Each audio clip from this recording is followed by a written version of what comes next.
Olá, pessoa! Como eu sempre digo, esta é uma verdadeira universidade dentro da sua internet. E também agora cabe lembrar que o programa Sem Roteiro está ativo no Spotify. As melhores ideias, as melhores perguntas e, consequentemente, os melhores convidados, tudo num lugar só para você também poder conferir a qualquer hora do dia ou da noite, ou, se preferir, da madrugada. E hoje a gente vai falar de um assunto muito importante: direito do consumidor. Eu estou aqui com um especialista que você vai conhecer daqui a pouco, depois da vinheta. Confere aí.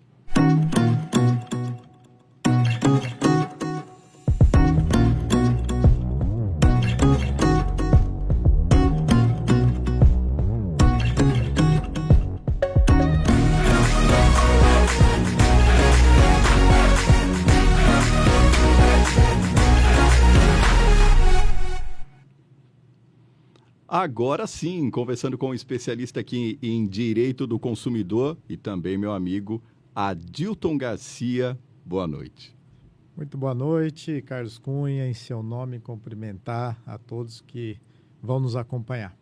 Isso é muito bacana. Ô, Adilton, fala um pouquinho de como que foi a tua trajetória aí como advogado até se interessar por direito do consumidor. Uma história bem bacana, já da época de faculdade. Eu até contei esses dias para a família do nosso saudoso Cláudio Levada, que era desembargador, né? Na época de faculdade, obviamente, você tem as DPs da vida, né? E não foi diferente comigo. Eu peguei uma DP muito... que eu não concordava na época, mas aquele negócio, né? O professor deixou, você tem que seguir o caminho. E, coincidentemente, quando eu fui fazer essa dependência, foi com este professor, Dr. Cláudio Levada. E a matéria que ele ministrou aos sábados era sobre direito do consumidor. Então, mal sabia eu que, depois de alguns anos, né, já como advogado, seria uma dos principais trabalhos que eu iria desenvolver na cidade de Jundiaí, na região, né? Trabalhos a nível nacional na esfera de direito do consumidor. Então, foi muito bacana essa lembrança, que até então teve uma homenagem para ele nesses dias, colocando o nome da praça, né, do Vale Azul, com o seu nome. Eu estive lá. Então, uma história muito bacana, e até dei aula para o filho dele, para um dos filhos, né? Dava aula de direito para o curso de administração e acabei ministrando aula. Então, uma história bacana de um dia... tendo ele como professor nesta área e depois eu como professor de um filho dele. E foi muito bacana. Então, essa foi o início de tudo, mas como eu sempre gostei de política, né, na minha vida, tive inúmeros trabalhos sociais na cidade desenvolvido, e em 2012 recebi o convite para integrar antes, na verdade, em 2011, para integrar um partido político. Acabei sendo eleito presidente do partido, membro do diretório estadual, e acabei saindo candidato. Posteriormente, veio o convite para estar à frente do PROCON de Jundiaí, e, obviamente, eu não poderia recusar, não só pela matéria, mas também pelo desafio de estar à frente de um órgão tão importante para as pessoas, e principalmente numa cidade como a nossa, a de Jundiaí. Adilton, você falou da questão do PROCON, da questão do direito do consumidor. Os nossos consumidores sabem os direitos que eles têm? Os consumidores, assim como a sociedade, assim como a legislação, elas evoluem. E os nossos consumidores estão evoluídos, seja com acesso fácil que nós temos hoje da internet. E aí, apenas o cuidado daquilo que você está tendo acesso, ele é muito importante. E, no entanto, todo mundo está aí no Pai Google da vida, pesquisando, né? E fora a consciência do seu dia a dia. Quando você faz um contrato com um banco, que é um contrato, um contrato leonino, né? Um contrato onde você... ele é chamado de adesão, na verdade. Você aceita ou aceita. Porque se você não aceitar, você não abre conta. Não consegue financiamento também, principalmente na área de financiamento, isso, não é, Adilton? Não tem discussão. Então, esses contratos tidos como adesão, obviamente que são contratos que você pode discutir no judiciário, mas aí seria outra coisa. Então, são pessoas hoje em dia com muito acesso à informação, até pela facilidade, e que acaba gerando o maior número de reclamações. E eu sempre costumo falar que consumidores somos todos nós, independente de você. Imaginamos, Carlos, que você seja empresário do ramo X, mas você é empresário deste ramo que também tem telefonia, seja um celular ou um telefone fixo, que também faz as suas aquisições do supermercado, que também tem conta em banco.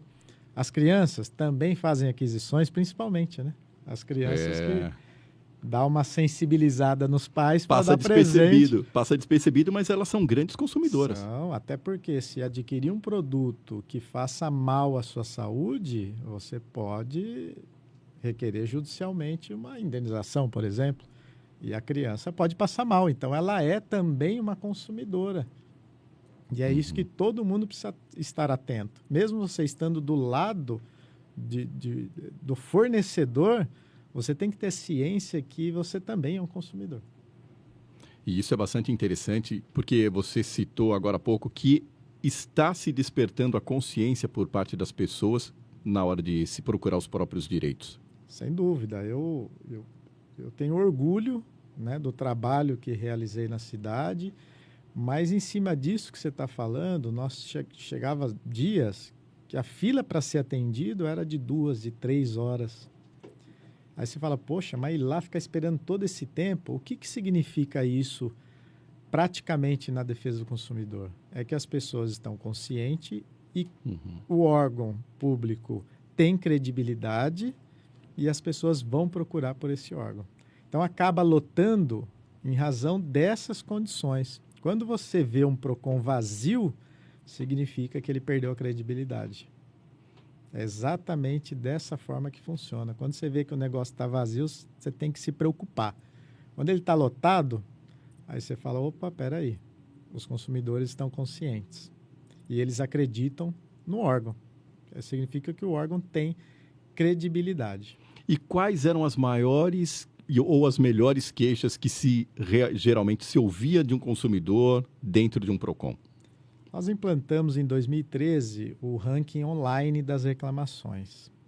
Eu acredito que ainda esteja online, mas talvez entrar no site do PROCON ou mesmo fazer uma pesquisa no Google para ver se está funcionando ou não. Mas lá dava 50 empresas mais reclamadas em Jundiaí, o número de atendimentos, o índice de solução de cada caso e os 5 problemas mais demandados. Então, entre as 10, nós vamos falar de telefonia sempre em primeiro, vinda do sistema financeiro, que aí são os bancos, e alguns serviços públicos como energia, ou às vezes a água, mas era muito difícil chegar nesse ponto das 10 mais reclamadas. Mas energia estava ali entre os mais reclamados, entre os 10, né? Hoje em dia também, Adilton, a gente percebe que principalmente com o advento da pandemia, 2 anos de pandemia, nós percebemos que muitas empresas de comércio online acabaram crescendo assim vertiginosamente. Aumentaram, consequentemente, o número de reclamação com relação a essas compras online? Ou então, para a gente simplificar mesmo para o pessoal que está nos ouvindo, quais os principais cuidados que a gente deve ter na hora de adquirir algum produto pela internet? Você citou um que eu acabei esquecendo, né? O comércio eletrônico está também entre os 10. Já estava dentro desse rol? Já estava. O comércio eletrônico já era muito bem utilizado antes da pandemia e a pandemia ela veio para ensinar ainda mais. A partir do momento que nós estamos com as lojas físicas fechadas, o que nos resta? A internet, né? Então, o crescimento disso foi muito significativo e, obviamente, as reclamações também vêm. Afinal de contas, nós temos os bons empresários e os maus empresários. Isso sempre vai existir. Assim como temos bons advogados e maus advogados, bons médicos e maus médicos, né? Em todas as profissões você vai ter o bom e o ruim. E o comércio eletrônico não é diferente. Ele cresceu mais daquilo que nós tivemos antes da pandemia. E agora, obviamente, o número de reclamações com certeza deve ter aumentado. E quais são as principais, os principais cuidados que uma pessoa deve ter na hora de adquirir um produto pela internet, Adilton? Porque a gente até pode falar, não, esse assunto é muito recorrente, está todo mundo já direto aí, principalmente com o avanço desse setor durante a pandemia, o pessoal está aprendendo a comprar. Mas tem gente que ainda cai em algumas pegadinhas que acontecem por aí, não é? Isso é interessante a gente falar. A orientação, ela tem que ser contínua, habitual, porque ainda existe pessoas que caem no conto do vigário. De que forma? Você vê um preço de um produto onde você sabe que ele custa X valor, mas pelo site você está vendo que o valor é muito atrativo. Você vai lá e compra. São os espertinhos da vez que quer pagar barato e acaba saindo caro essa brincadeira. Então, primeira orientação, se o preço estiver muito divergente, cai fora, não compra. Segundo passo, olha no site da Fundação Procon, é o procon.sp.gov.br, lá vai ter um link destinado a todos os sites que já deram problema, já praticaram golpe no mercado. Isso é bem interessante você ressaltar. Então já está praticamente as figurinhas carimbadas, estão todas lá. Exato. Essas figurinhas é bom você olhar. No entanto, essas mesmas figurinhas, quando vê que caiu, que deu problema no golpe, ele cria outro. Então, você precisa estar muito atento ao formato do site. Primeiro, também, se o cadeadinho do lado esquerdo acima estiver fechado, né? Vai estar no próprio endereço, vai ter o cadeadinho lá.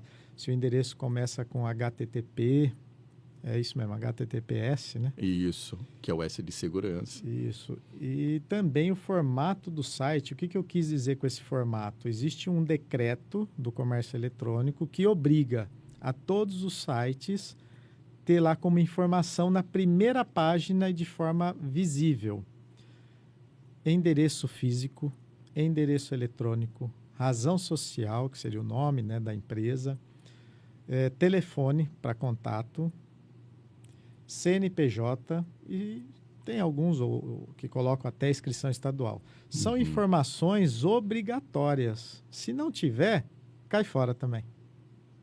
Porque a empresa que não coloca ali as informações obrigatórias, que são informações básicas para o consumidor ter acesso, é um sinal que é uma empresa que pode dar trabalho. E aí depois você fica ligando, mandando e-mail, fazendo de tudo e não tem contato com a empresa lá do outro lado. E acaba gerando um desconforto na aquisição. Então, são questões que a gente tem que analisar no ato de uma aquisição. Como eu disse, tem o Google. Joga o nome da empresa para ver se tem reclamação. Nós temos diversos canais que você pode pesquisar. E, geralmente, quem joga numa iniciativa privada, que seria o Reclame Aqui, fica registrado. Então, joga o nome da empresa lá para saber se tem reclamações. Isso é muito interessante também.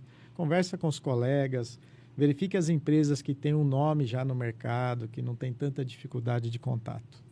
Você citou mais uma questão que vale a pena a gente ressaltar, Adilton, porque muitas vezes a busca por uma determinada referência para conversar com um amigo que porventura já possa ter adquirido determinado produto faz toda a diferença. Porque muitas vezes o pessoal fica até com vergonha de perguntar, né? Tipo, Adilton, olha, estou querendo comprar uma bike que está custando tanto. A sua você comprou também pelo mesmo comércio. Como é que você procedeu com relação a isso?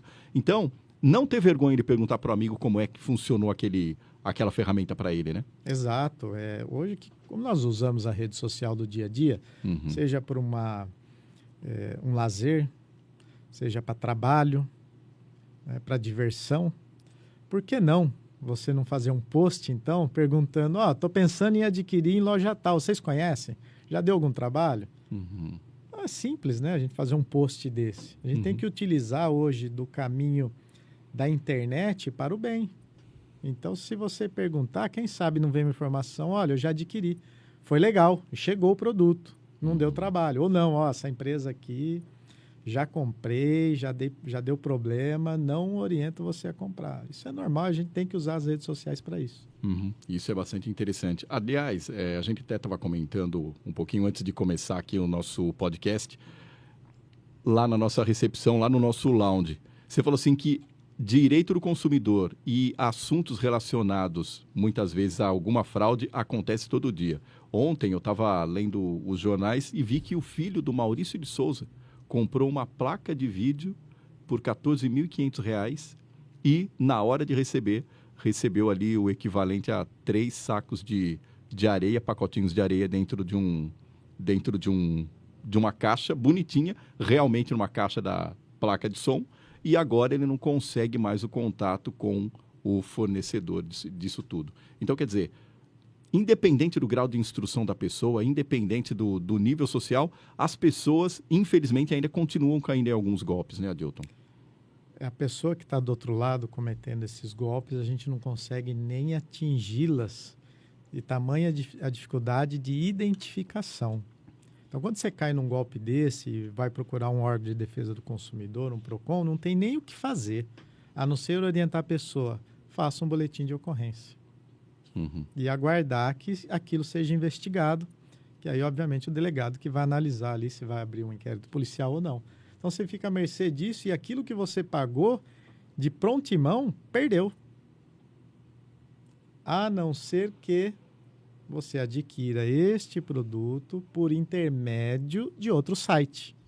Então, nós temos vários intermediários. Mercado Livre, o que você citou a própria lá Amazon. A Amazon e tantos outros que fazem a intermediação. Na época em que eu estive à frente do PROCON, eu abri as reclamações com base na solidariedade, porque a partir do momento que intermediou, significa que essa empresa também ganha dinheiro com a venda. É aquela questão do marketplace, que até a gente estava comentando aqui, quando você adquire um determinado produto, quando vai fechar a venda, fala assim, olha, esse produto será entregue por empresa tal. É aí que entra a questão da solidariedade? Exato. Essa informação de que será entregue é até uma forma de tentar burlar a legislação e dizer, olha, a responsabilidade é de quem você comprou lá, mas comprou do meu site. O artigo 7º, parágrafo único, fala sobre a solidariedade, né? O artigo 7 do Código de Defesa do Consumidor. Fala sobre essa responsabilidade solidária. Portanto, poderia, sim, no caso deste, cobrar a Amazon, né, que pelo que você me falou, ele adquiriu pela Amazon. Ele tinha uma empresa lá, não recordo muito bem se era realmente a Amazon, mas era uma empresa de vulto, assim, por exemplo. Entrou lá e pegou. Se intermediou, é responsável. Você participou da cadeia comercial ali. Né? Você possibilitou que o consumidor entrasse no seu site e fizesse aquisição, mesmo que de outro produto, um produto de outra empresa. Então, você intermediou, participou desse cenário, é responsável. Adilton, não dá para falar sobre direito do consumidor sem citar a questão da saúde, sem citar a questão dos planos de saúde. Primeiro, aconteceu recentemente também que o governo fez alguns bloqueios em alguns planos de saúde para que eles não vendessem mais determinados tipos de plano. Então, é muito comum a gente ver isso, principalmente nos principais jornais do país. Como é que tudo isso se processa? Tipo, olha, plano tal, você não vai poder vender mais, comercializar mais determinados planos em determinado período. Saúde é um gargalo para as administrações públicas e para a iniciativa privada, e quem sofre somos nós. Somos todos nós que sofremos com isso, dos dois lados, né? Porque você corre de um, aparece outro. Você vai para a vida pública, a saúde pública, você tem uma dificuldade. Aí não, eu quero pagar um convênio porque eu vou estar melhor, seguro com a saúde. E, na verdade, não é. Para você marcar uma consulta hoje numa iniciativa privada, às vezes você chega a 2 meses, 3 meses para marcar uma consulta.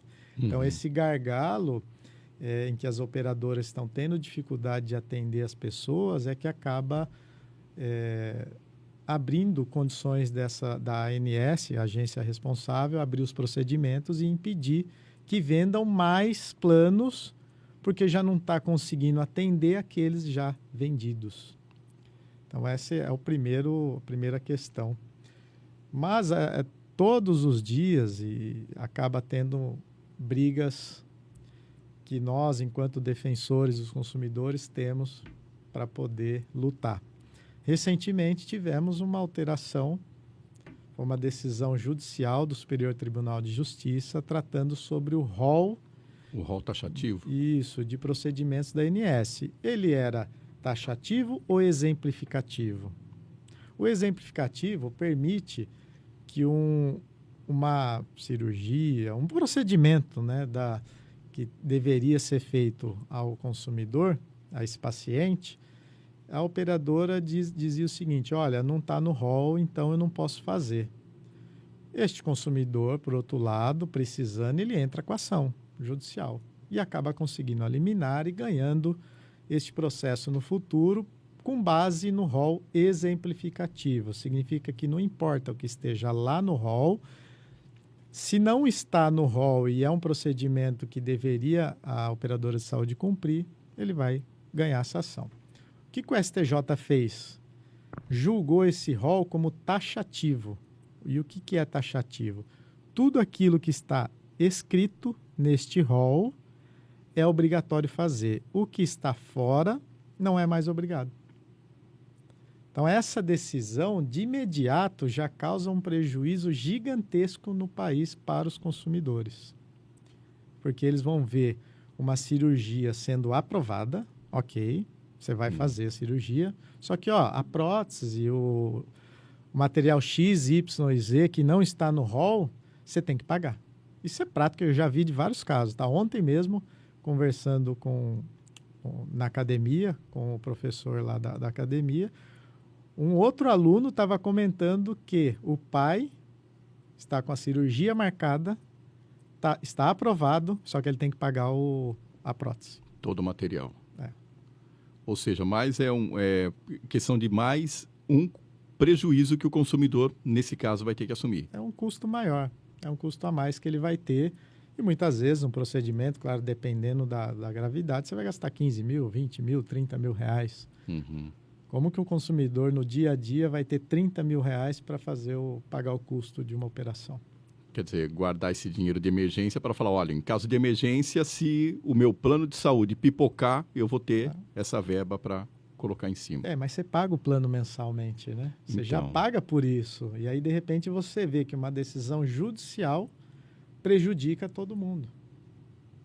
Esse é o maior problema que nós vivemos hoje. Essa demanda que se abre a todos os dias, a nível nacional, é muito importante que todos os defensores, sejam PROCONs, associações, estejam atentos a essas questões e comecem a trabalhar diretamente para reverter essa situação, até porque vai ao STF, ao Superior Tribunal Federal, e obviamente vai ter outro julgamento, mas a prática é que os consumidores já estão sofrendo por essa decisão. E esse tipo de coisa, a partir do momento, Adilton, que se entra nessa questão do rol taxativo, há como o consumidor recorrer para conseguir mais direitos ou não necessariamente? Ou já era? O direito ao acesso à justiça todos temos. Não significa que ele vai ganhar.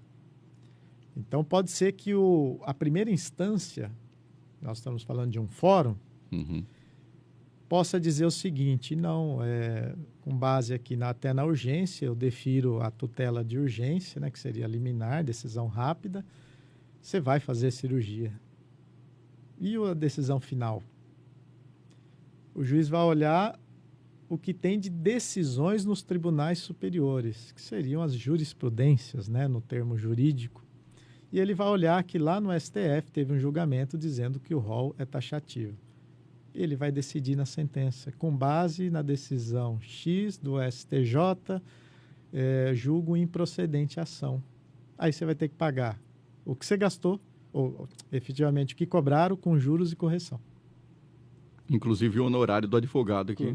Você lembrou muito bem, inclusive os honorários do advogado que você precisou contratar e depois a sucumbência, né, que é a condenação que você tem que pagar ao advogado da outra parte. Então, aí, no caso, tem que se prestar bem atenção se realmente vai querer realizar aquela cirurgia, mas geralmente, Adilton, aí a gente entra numa questão delicada, porque a questão de saúde a pessoa geralmente não consegue esperar, né? E em muitas situações a pessoa não pode esperar, né? O que eu faria? Eu entraria com a ação. Faria mesmo. É como você disse, saúde em primeiro lugar. Eu entraria e tentaria uma decisão de urgência, que seria a tutela de urgência, né? Conseguiu, ok, vamos para frente. Se não conseguiu, você desiste da ação, porque pelo menos você evita um custo, né, pior lá na frente. Mas eu tentaria mesmo assim, até porque saúde em primeiro lugar. Exatamente. Em questão de telefonia também, a gente voltando, né, que praticamente era uma área bastante campeã em reclamações. Hoje as empresas de telefonia têm prestado mais atenção no consumidor para evitar vários tipos de reclamação, Adilton? Ou a coisa continua do jeito que estava antes? É difícil, né? Talvez eu possa até dizer que piora a cada dia. Por quê? Nós tínhamos uma concorrência até que significativa no país, e se você for analisar hoje, nós temos poucas operadoras atuando no país. E as principais são 2. E não tem como fugir. Até antes você falava assim, olha, deu problema aqui, eu vou para outra operadora. Não tem como você correr. As 2 campeãs de reclamações são as 2 que dominam o mercado. E aí você tem, né, milhões de consumidores que dificilmente essa empresa não vai ter reclamação. Mas eu batia numa tecla sobre isso quando as empresas me questionavam, poxa, mas eu estou lá no ranking, eu estou em primeiro, estou em segundo, estou em terceiro, isso é ruim para a minha imagem. E eu dizia o seguinte, pode até ser ruim para a sua imagem, mas me diga o seguinte, como que você está tratando o consumidor final? Como é que ele recebe, como que você recebe ele quando ele faz uma reclamação? Você está atendendo? Está explicando para ele direito se ele está certo, se ele está errado? A partir do momento que você der esse feedback, você não vai parar lá no PROCON.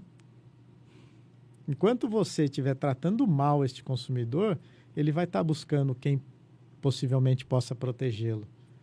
Então, você pega, quando chega ao PROCON, e eu sempre fiz isso, era uma das discussões, inclusive, né, com a administração, que eu não queria... A partir do momento que bateu na porta do PROCON, eu atendia. Não tem como encaminhar essa pessoa para a internet, para ela fazer reclamação para a internet. Tem que respeitar esse consumidor, né? Então, infelizmente, né, existe hoje a possibilidade de você fazer pela internet e acaba que há muitos PROCONs, quando a pessoa chega até lá, fala assim, olha, dá para você fazer pela internet? Então, volta para sua casa ou para o seu trabalho e você faz de lá.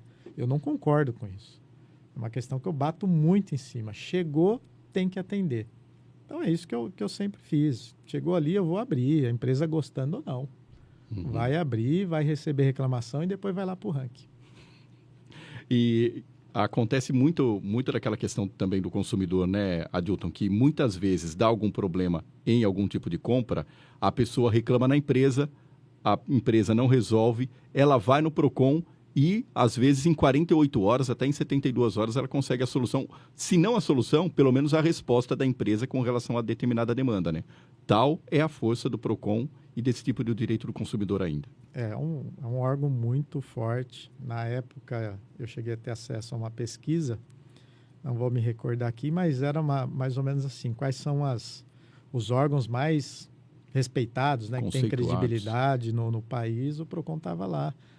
Né, entre os primeiros, eu lembro que os bombeiros estavam em primeiro lugar, e aí o PROCON, se não me engano, era o 4º, se não me falha a memória. Então, um órgão de credibilidade.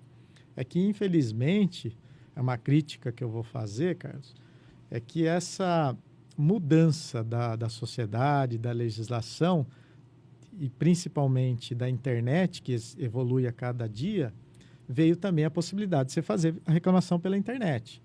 E foi criado um projeto chamado consumidor.gov.br em 2015. Eu estava lá em Brasília, o seu lançamento. Eu conheço as pessoas que criaram esse projeto, que é ótimo. É um projeto muito bom, permite a interlocução do consumidor direto com o fornecedor. A crítica que eu faço a isso é quando a pessoa chega ao PROCON e diz, olha, você pode fazer pelo consumidor.gov. Ou seja, quer dizer, se eu tenho uma reclamação para fazer direto de casa e acesso o .gov.br, beleza, mas a partir do momento que eu coloquei o documento lá embaixo do braço e fui te procurar... Isso, porque os PROCONs, assim como a Polícia Militar, trabalham com números. Uhum. E esses números são importantíssimos para a fundamentação de uma multa, por exemplo. Por quê? Porque quando se aplica uma multa, se você não fundamentar, se você não aplicar ela de forma legítima, legal, a empresa vai derrubar ela no judiciário. Aí você tem todo um trabalho, uma movimentação do dinheiro público para multar uma empresa que vai cair no judiciário. E, obviamente, o PROCON vai cair em descrédito. Então, esses números são importantíssimos, o registro dele, para não se perder. É por isso que a gente vê hoje muitos PROCONs vazios. E está errado isso. Porque o que o administrador, eu vou falar aqui da grande maioria dos prefeitos, tá? Eles não sabem lidar com a defesa do consumidor. Não sabe. E muitas vezes deixa de lado. Uma cidade pequena, ele vai falar o quê? Vai multar o comércio aqui da cidade, que vai vir reclamar para mim? E aí eu vou perder o voto? Não. Então, muitas vezes o PROCON fica esquecido, fica meio de lado. E você vai pegar, em várias cidades, nós temos 640 municípios, mais ou menos, no estado. Olha, se tiver 330 PROCONs, são muitos. É muito. Então, tem cidade que é o chamado EUQIP. É o coordenador do PROCON, é ele que faz a audiência, é ele que faz o atendimento, é ele que encaminha o processo, só tem um. Praticamente o cara vai ser o multitarefa de tudo aquilo ali. Exato. A gente sempre chamou ele de EUQIP. É diferente do PROCON de Jundiaí, que tem uma estrutura um pouco maior. Mas tem cidade que é vergonhoso. E aí como é que as pessoas vão se sentir protegidas num PROCON que não te atende, que encaminha você para a internet? Os idosos não têm facilidade com a internet. E mesmo aqueles que têm, muitas vezes, é difícil você redigir.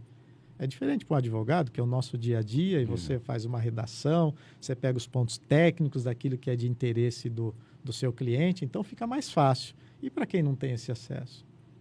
Então, uma coisa que eu sempre bati na tecla, chegou ali na porta do PROCON, tem que atender.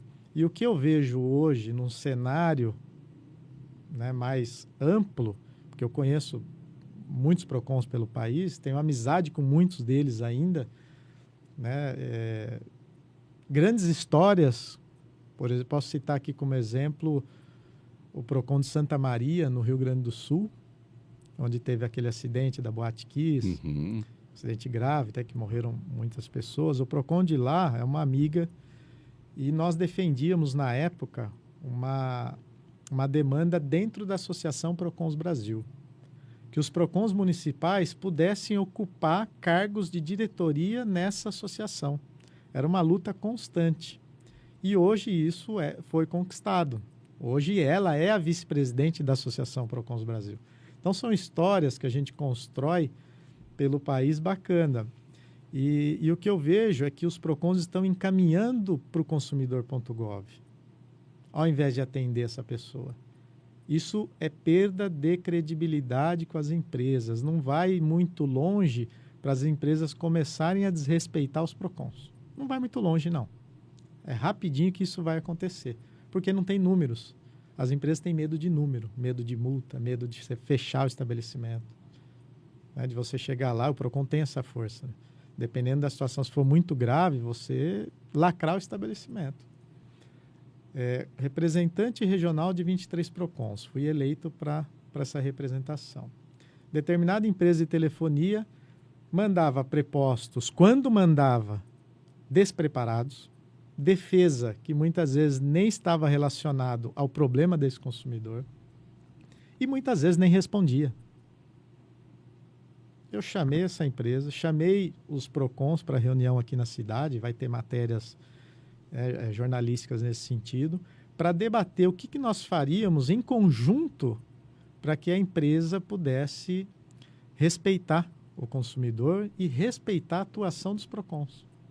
E nós mudamos, a partir desta reunião, que foi dado publicidade, nós mudamos naquele momento a atuação dessa empresa. Esse tratamento que vinha sendo desrespeitado e foi alterado. Então, quando se tem esse trabalho em conjunto, e nós fazíamos isso muito bem a nível nacional, pega o garantia estendida.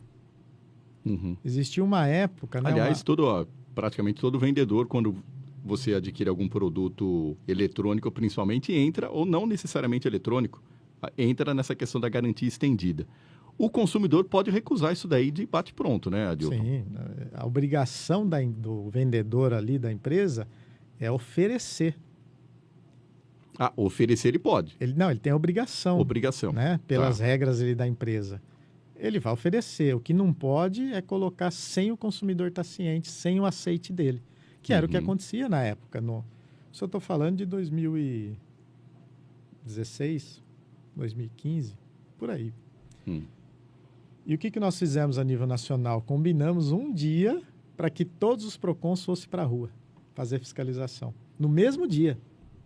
Trabalho em conjunto, que funciona. E aí muitos deles acabaram constatando e fizeram as autuações, outros não, mas as empresas sentiram o baque. Porque você imagina uma empresa do varejo, que ela tem aqui em Jundiaí, ela tem no interior de São Paulo, ela tem na Bahia, ela tem loja espalhada pelo Brasil. E esta mesma loja, nessa mesma empresa, sendo fiscalizada no mesmo dia. O impacto é grande. Então, esse trabalho nós tínhamos muito bem, que é o que está faltando hoje, né? Nas matérias, nas pautas a nível nacional, que tem todo dia a gente tem pauta para debater. Comprei um produto pela internet. Não gostei. Como que eu faço para entregar tudo isso, Adilton? Você simplesmente não gostou. Passa por essa questão de simplesmente não gostei. E aí? Nós vamos pegar o artigo 49 do CDC, onde dá o direito de arrependimento. Mas só funciona para as compras fora do estabelecimento comercial, que é um exemplo que você citou da internet. Poderia ser por telefone. Eu posso aqui contratar um serviço de telefonia ligando para a operadora. Esse prazo de desistência, de arrependimento, ele é contado um prazo de 7 dias da contratação ou do recebimento do produto. Então, você contratou por telefonia, naquele momento, 7 dias. Ou não, comprei pela internet e recebi o produto na minha casa. O dia do recebimento conta-se 7 dias. E esse direito de arrependimento, você pode simplesmente falar, não quero. Eu não gostei, você não precisa justificar, na verdade. Você simplesmente vai devolver o produto, sem custo. E vai devolver o seu dinheiro. Ou se você falar assim, não, pode deixar como crédito, mas o consumidor dizendo, eu quero que deixe como crédito, eu vou usar para outro produto, outro serviço. Pode, senão tem que devolver o dinheiro. Então, esse é o direito de arrependimento para as questões de aquisição de produtos e serviços fora do estabelecimento comercial. Agora, você chegou numa loja para adquirir uma camiseta, você pegou ela, você fez a equivalência, né, que seria o tato com o produto, e comprou. Chegou na sua casa, você falou, olha, eu não gostei. Ou fui dar de presente, não serviu para a pessoa. Esquece. Não tem direito de devolução, de troca. Isso é o que diz a lei. Qual é a prática que nós temos no dia a dia? As políticas de troca. O que significa essas políticas de troca? A empresa se propõe a dizer, consumidor, em 3 dias você pode vir aqui trocar. Só guarda a nota fiscal, não altera do produto. Você não tendo esses problemas, você pode vir aqui trocar em 3 dias. Se ele fizer isso, ele se obriga. Porque aí entra no Código de Defesa do Consumidor, cumprimento da oferta. Se você ofertou, se torna lei. Aí se torna obrigatório. Então, você tem que observar hoje, né, o consumidor que for adquirir. Ô, empresa, você tem política de troca? Se tem, ok. Se não tem, você tem que estar ciente que não tem direito à devolução. Entendi. A não ser, lógico, você vai cair lá na garantia, existe um vício, existe um defeito no produto, é diferente, segue outras regras, mas a simples devolução, que aí é o direito de arrependimento, e muitos consumidores se confundem, vai lá, compra na loja e fala, peraí, eu tenho direito de arrependimento. Não vai ter. As pessoas se confundem. Por isso que eu fiz essa diferenciação. O que é fora do estabelecimento comercial e o que é adquirido dentro. Você citou uma coisa aí que eu achei bastante interessante, aquela questão de muitas lojas colocam hoje lá também, acho que a maior parte delas, colocam lá o direito do consumidor e o código do direito do consumidor e avisam o consumidor naquilo. Funciona mesmo em termos do consumidor ir lá consultar? Alguém consulta? Que pergunta ótima. Não, é uma pergunta muito boa mesmo. Porque até uma vez, eu lembro, até eu levei uma bronca, que eu estava fazendo uma compra com a minha mulher, aí a hora que ela chegou, eu cheguei na loja lá, não vi alguma coisa do Código do Direito do Consumidor, eu cheguei e falei assim, viu, eu posso ler o Código do Direito do Consumidor? A menina olhou para mim assim, totalmente branca, né? Eu já ia lá buscar, aí eu vi que realmente estava lá o negócio, aí, né, eu comecei até a dar risada, falei, não, moço, estou brincando só, exatamente porque eu não vi. Aí eu falei, cara, eu vou pegar no pé agora para ver se está funcionando. E tava. Achei legal que ela tinha lá o negócio para mostrar. Eu já fiz fiscalização com base nisso também, nessa questão do código, mas já autuei, tá? Banco, inclusive. Porque é lei e é obrigado a cumprir. Então, você vai ali para fiscalizar, eu cheguei lá no determinado banco e vi que estava tudo ok. Eu fui para fiscalizar fila, tempo de fila, tempo de espera para ser atendido. Aquele banco estava tudo ok. E eu perguntei para a gerente que nos atendeu, falei, você tem o Código de Defesa do Consumidor aí? E ela toda feliz. Não, tenho sim, espera aí que eu vou pegar para você. Espera aí para pegar. Foi o motivo de autuação, porque o Código de Defesa do Consumidor tem que estar à vista e de fácil acesso. Se o consumidor tiver que pedir, já está errado. Já é motivo de autuação. Então, a pessoa, quando ela falou assim, peraí, toda cheia de orgulho, achando que estava certinho, né? Que tinha o código lá, mas estava embaixo do balcão e sem acesso ao consumidor. Isso estou falando com base na lei, que tem que estar à disposição, de fácil acesso. O consumidor vai lá sem pedir para ninguém, pega e, se ele quiser ler, ele vai ler. Qual é a prática disso? Ninguém lê. Então. Eu falei, pô, mas, né? Por isso que eu pedi para ela. Eu falei assim, eu posso olhar? Ela foi lá e... Acho que no começo foi muito importante, né? Quando essa lei entrou em vigor, ela foi muito importante para você orientar os consumidores, para deixar o fornecedor mais atento às suas obrigações, até porque ninguém é obrigado a saber de lei, né? Só o juiz. Mas nem advogado é obrigado a saber da lei, não sei se você sabe disso, mas ele não tem obrigação de ficar citando artigo. Claro que a prática a gente sempre cita lá na petição, que vai fazer o que você está fundamentando, mas não seria nem obrigado a isso, e muito menos a população. Então, no começo foi muito importante. Hoje, até uma sugestão para um deputado, né? Revoga essa lei. Não tem mais... Não tem aquela questão da praticidade também. A eficácia do negócio. Hoje está todo mundo na internet. Você está com um problema, você vai ali na hora. Você pega seu celular e na hora. Não precisa do código físico ali. Então, é até uma sugestão para revogar essa lei.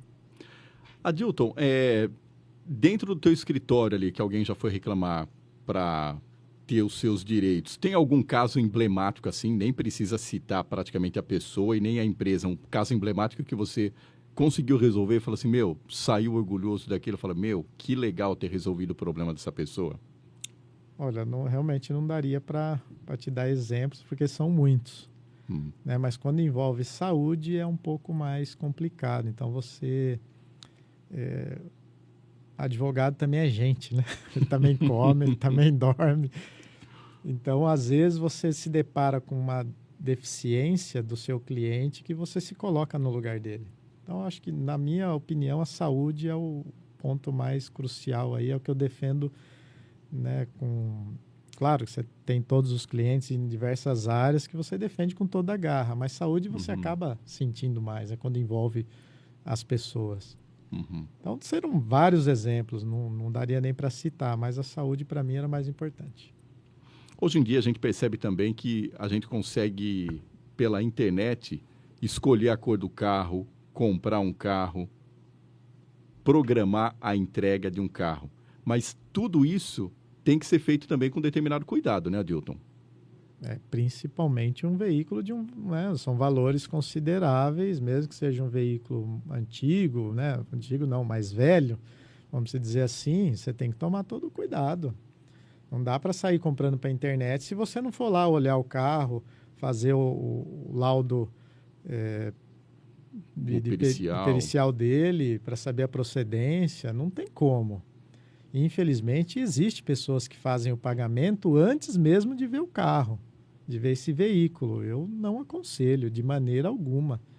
Você olhou pela internet, você fez contato, mas vai lá pessoalmente, peça para levar num mecânico, se for ali, se tiver alguém de sua confiança, faça o laudo, porque a probabilidade de dar erro é gigante, né? Claro que eu estou falando aqui de pessoas físicas. Se você for comprar de uma loja, aí muda um pouco o cenário, porque a loja vai cair no Código de Defesa do Consumidor. Quando você faz aquisição de uma pessoa física, não é o Código de Defesa do Consumidor, é o Código Civil, que aí muda toda a tratativa, não tem garantia. E aí você tem que provar a má-fé da pessoa, por exemplo, vender um carro, um veículo com problema no motor. E você deu uma maquiada para ser vendido. Então, você enganou essa pessoa. E aí, você tem que provar a má-fé dela. E para provar a má-fé dela? Então, aí não entra. Quando é uma venda de pessoa física para pessoa física, não é o Código de Defesa do Consumidor, e sim o Código Civil. É interessante até a gente esclarecer isso daí, porque dá-se a impressão que, a partir do momento em que existe um objeto de compra e também existe um interesse de venda, já tudo cai dentro do direito do consumidor. E não necessariamente é assim. Não é. Claro que você vai ter inúmeras pessoas físicas vendendo carro. Se você provar num processo judicial, por exemplo, de que a pessoa tem atos de comércio, vai se encaixar o Código de Defesa do Consumidor. Mas se você não conseguir provar isso, perdeu. Aí não tem garantia, que é o principal ponto, né? Deu um problema, você quer usar da garantia, olha, você tem que resolver aqui o problema. Aí você fez negócio com uma pessoa física que não tem atos de comércio. Perdeu.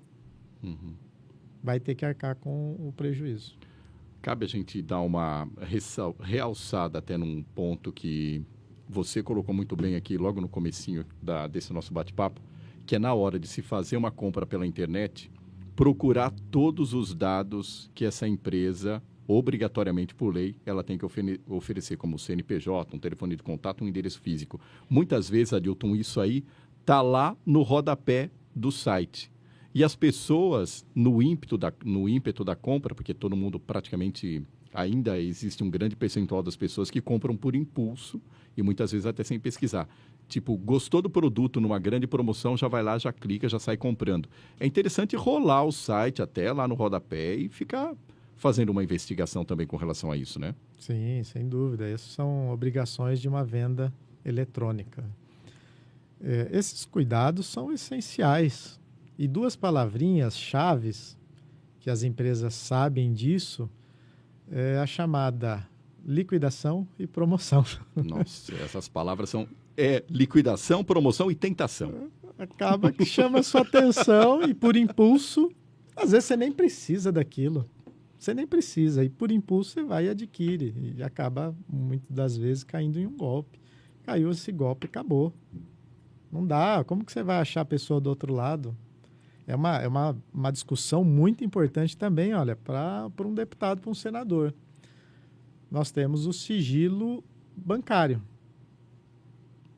Para você atingir e saber quem está do outro lado, você tem que entrar com uma ação judicial. O delegado não consegue ter acesso.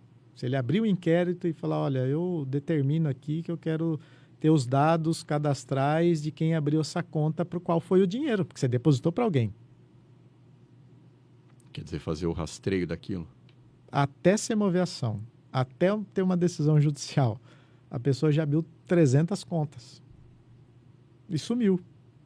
Então, esses golpes, hoje em dia, pela internet, deveria se propor um projeto de lei autorizando, em casos específicos, que o delegado de polícia, naquele momento, tenha o poder de quebrar o sigilo bancário e ter acesso à conta de quem está do outro lado.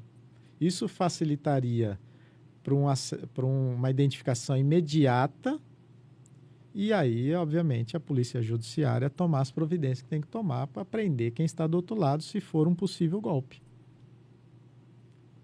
Essa legislação atual, ela permite, facilita para que o golpista continue praticando. Afinal de contas, o golpista vive do quê? Vive do impulso das pessoas, que todo mundo quer acesso fácil. Todo mundo, quando vê uma possibilidade que enche os olhos, você vai lá e faz mesmo. O golpista, ele precisa disso, precisa dessas pessoas. E aí que cai. E do outro lado existe uma conta bancária. Ele abriu em algum banco. Porque, de alguma forma, ele vai ter que receber aquilo. E por ser eletrônico, tem uma pessoa do outro lado. Tudo bem que chegou nesse cadastro, vê que são documentos falsificados, é outra coisa. Mas pode ser que realmente a pessoa não se ateve, não conseguiu falsificar, e você consiga identificar quem é. Aí você começa a minar essas possibilidades de golpe. Então, hoje a legislação ela facilita isso. Então, já é também uma dica para algum deputado. Nós estamos em ano de eleição, né? Então, para algum pré-candidato ou mesmo aqueles que já são deputados federais e senadores, propor alteração da legislação, permitir que os delegados tenham esse poder.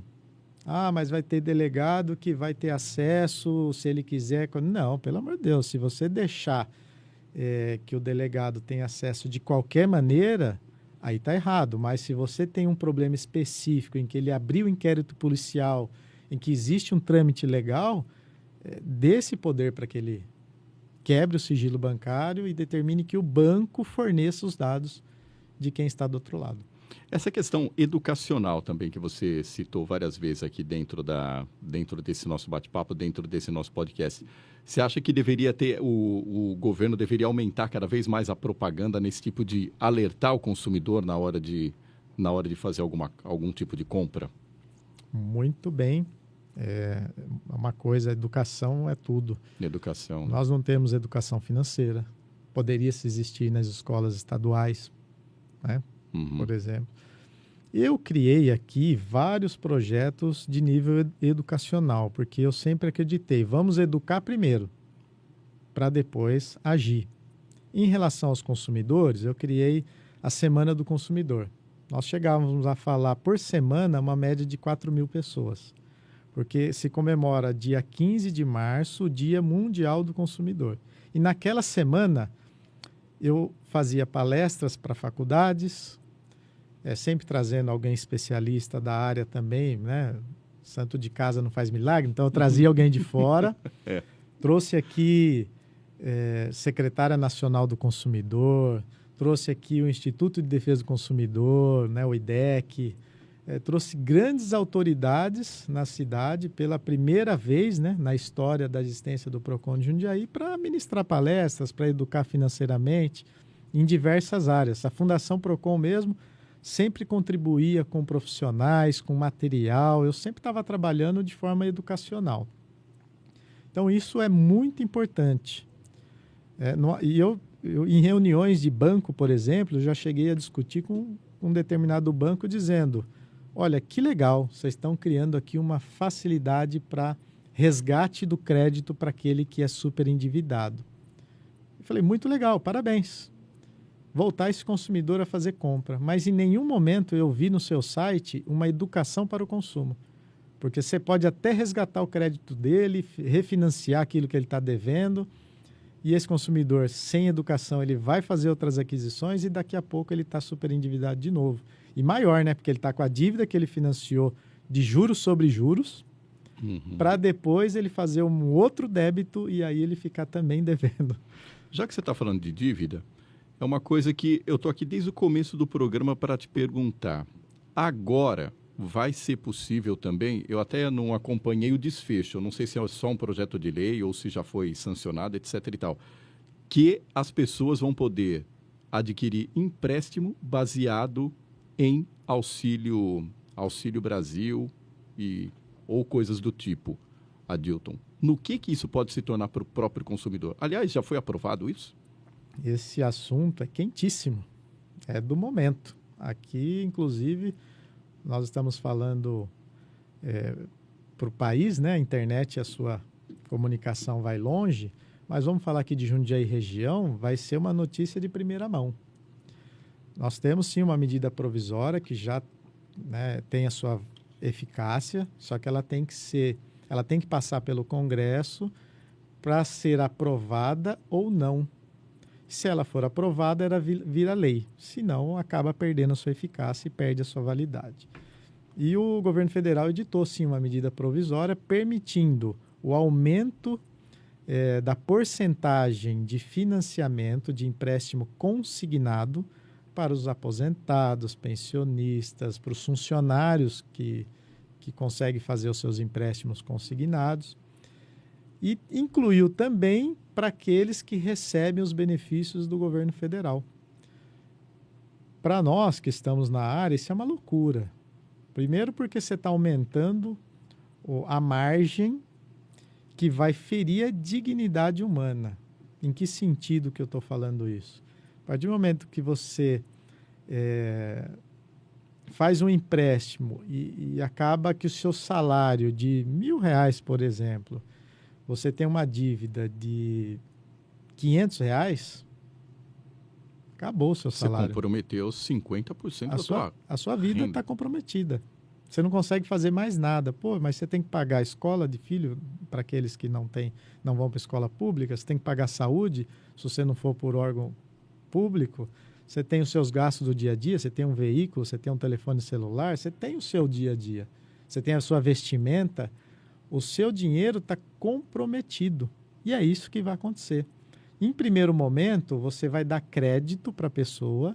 Ela vai se utilizar desse crédito, a economia pode até aquecer agora, mas a curto prazo ele vai estar super endividado e a partir desse momento a economia vai cair. Então, com base na justificativa do aumento de poder econômico e esse dinheiro girar na economia e aumentar, logicamente, quando você compra um produto, você paga imposto, tem uma série, esse dinheiro circula no país. Então, aumenta, obviamente, a economia. Isso vai ser um tiro no pé. E aí você vai comprometer essas pessoas que amanhã ou depois estão tendo problema de saúde, de ansiedade, de depressão, estão aí com crise de pânico. Muitas pessoas chegam à gravidade de tirar a própria vida, porque ele chegou num momento que ele não consegue pagar suas dívidas e uma pessoa correta, que ela realmente se preocupa com o seu nome, cai nessas doenças. Então, olha a importância de o presidente, neste momento, porque já foi aprovado no Senado, vetar essa medida provisória. Porque vai para a sanção dele. Se ele não sancionar, ok. Se ele sancionar, vira lei. Então, a importância de barrar essa medida provisória para que os consumidores, acredito que mais de 50 milhões que vão se encaixar nesse perfil, não caiam numa tentação, numa liquidação, numa promoção, num impulso e façam aquisições que depois vai se tornar um super endividado. Adilton, atualmente, quantos endividados tem o Brasil, o país? Você tem algum acesso a esses dados? Para poder falar um pouco sobre a questão da saúde, eu dei uma pesquisada, né? Então, fazem alguns meses que eu fiz essa pesquisa, nós estávamos em torno de 62 milhões. 62 milhões de endividados. De super endividados, né? Que vai um pouco além do que ser só endividado. Então, isso é grave no país, né? Todos estamos aí com inserção dos nomes nos órgãos de proteção ao crédito. Todos estão com dívidas, veio a pandemia que se agravou ainda mais essa situação. Como resolver isso? Dando crédito? Na minha opinião, está errado. Como eu disse, em primeiro momento, você vai aquecer a economia. Quem que não quer adquirir um carro? Todo mundo quer um carro mais novo. E depois para pagar? Então, há que se levar em consideração também, até nessa questão de financiamento que você fala de carro, geralmente alguém que vai fazer algum financiamento do carro entra numa concessionária e pode financiar um carro até em 60 meses. Só que hoje em dia, com o custo da taxa Selic, está completamente inviável se você não tiver um aporte financeiro para suportar aquilo ali também, né, Adilton? Quando você faz lá o financiamento, você tem a taxa de juros aplicada e você vai ver que cada banco tem uma taxa de juros diferente do outro. Por que isso? O Banco Central dá autonomia para a aplicação de juros aos bancos. Então, ele diferencia para poder dar um benefício um pouco maior do que o outro e aí você atrai esse consumidor para fazer o financiamento no seu banco. E o que acontece? Você faz em 60 meses. Como que vai estar a minha vida daqui a um ano? Se a gente não sabe como que vai estar amanhã. Quanto mais daqui a um ano. Então, aquela questão da educação financeira que você falou também. Você tem que estar muito preparado para fazer uma dívida. E acaba caindo que você faz ela, realmente você adquire o carro, você vê que a parcela se encaixa dentro do seu orçamento. Até aí está ótimo, está tudo bem. O primeiro momento que der problema no seu carro, você está enrolado. Que aí você tem que separar um valor para o conserto do veículo. E agora a prestação? Vou conseguir pagar ou não? Isso que eu estou falando está ligado diretamente nos consignados. Se você dá margem maior, você acaba comprometendo o seu salário e quando tiver qualquer probleminha, você não vai conseguir arcar. E olha que para os aposentados é pior. Afinal de contas, os aposentados caem em golpe quase que todos os dias, né? Uhum. E muitas vezes filhos fazem empréstimo no nome dos Já vi casos pais assim aposentados. também. Aliás, recentemente teve até uma reportagem, uma matéria dentro do Jornal Nacional, replicou também dentro do Fantástico, exatamente por isso, né? E aí você vai aumentar ainda essa margem para que faça empréstimos maiores e comprometa mais a sua renda? É no máximo 30%. E está se aumentando para 45%. Então, que o presidente da República possa vetar essa medida provisória e, consequentemente, ele não vai ferir a economia, não, até porque as pessoas também podem continuar adquirindo produtos e serviços. A única coisa é que ela vai ter uma limitação. Mas vai continuar adquirindo. Ninguém deixa de comer, por exemplo. Você deixa de comer uma picanha para comer um frango. Para comer outro tipo de... Mas você não deixa de comer. Uhum. Então, reduz a quantidade de pizza que se come no mês. Exato. Mas continua comendo. Você vai reduzir uma parte para poder adquirir outra, inclusive. Ninguém deixa de adquirir. Então, isso é muito importante que no cenário nacional, eu já tenho ciência que vários órgãos de defesa do consumidor já se reuniram, fizeram nota de repúdio, né? Uma nota ao presidente da República para que ele vete essa medida provisória. Então, os órgãos, estou vendo que já estão trabalhando nesse sentido. O problema maior, obviamente, é a política mesmo, né? Propriamente dita. Então, se for interesse que se sancione essa lei, isso vai acontecer independente dos órgãos estarem aí gritando aos quatro ventos. Adilton, muito obrigado pela tua presença aqui no podcast. Olha, parece que não, mas já chegamos aqui ao final. Assunto denso, assunto para realmente chamar todos aí a responsabilidade.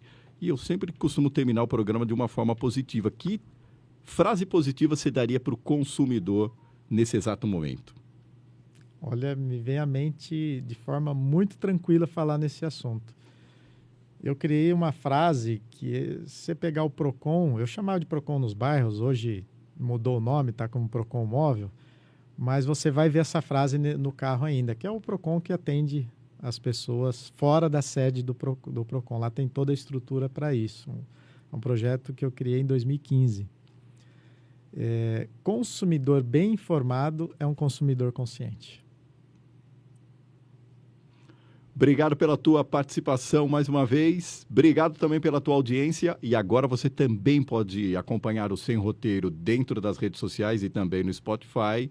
E como você sabe, Sem Roteiro é do jeito que você precisa ouvir e agora ver. É isso.